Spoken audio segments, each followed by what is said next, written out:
Hi everyone, and welcome to this episode of Fan Art Friday. In this video I'm drawing Rize from Tokyo Ghoul. I've been looking forward to working on some more Tokyo Ghoul fan art after the stuff I worked on last year, and I've been reading through your suggestions and writing them down. This was definitely the most requested, and so I was really excited to work on it. This week I decided to try something different with the outlines, and I recently bought a Copic multiliner Sepia coloured pen, 0.05mm, so it's extremely fine. And when a pen is this fine, it makes it so much easier to control the thickness and the faintness of some of the lines. Like when I was working on the hair, I wanted the outside lines to be as fine as possible, and this pen really allows you to do that. And I love the colour of this pen too. It really complements the skin tones. And then with the outlines drawn, it was time to move on to the colouring, and for that I used Copic Markers. To start off with the skin tones, I used Pale Grape. This isn't such a pink colour, and I think it's a skin tone that really suits the pale skin of Rize. I also added some pinkish white around the eyelids to bring more attention to the eyes.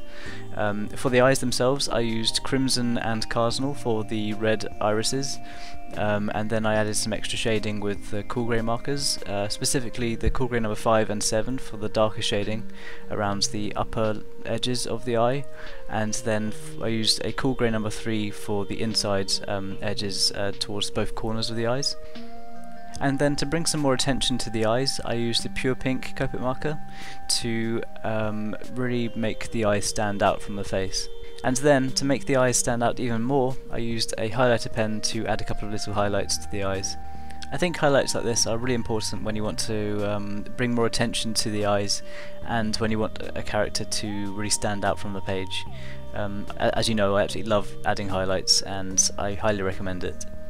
For the colouring of her lips, I started off by using a blush Copic marker, and then I added a layer over the top of that with pure pink, and some extra redness to the corners of her mouth with the crimson marker. From her mouth I wanted to add some blood dripping down, and for that I used the cardinal marker. I was really pleased with how this looks.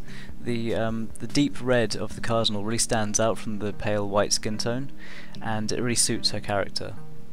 I had so much fun working on her hair colour, and I wanted to focus most of the highlights on the left side of this drawing. As you can see by the white area that I left on her cheek, I wanted to keep with that and make sure I left a large portion of the left side of the drawing highlighted and without colour. So it was really interesting to try and give that effect, and I initially started off by adding a layer of blueberry Copic marker. I used this for the blue tones across all of her hair, making sure to leave the highlights where I wanted them, mainly on the left side. And then after that I used the amethyst Copic marker to add some colouring over the top of that.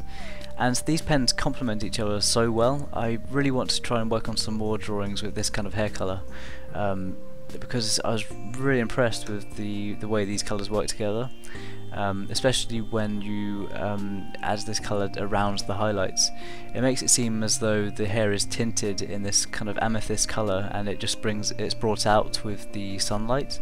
And finally, for the hair colour, I used a pure pink Copic marker over the top, and I used this to blend the gradient from dark to light, especially over the top of the amethyst colour. I think this drawing took about 2 hours to complete.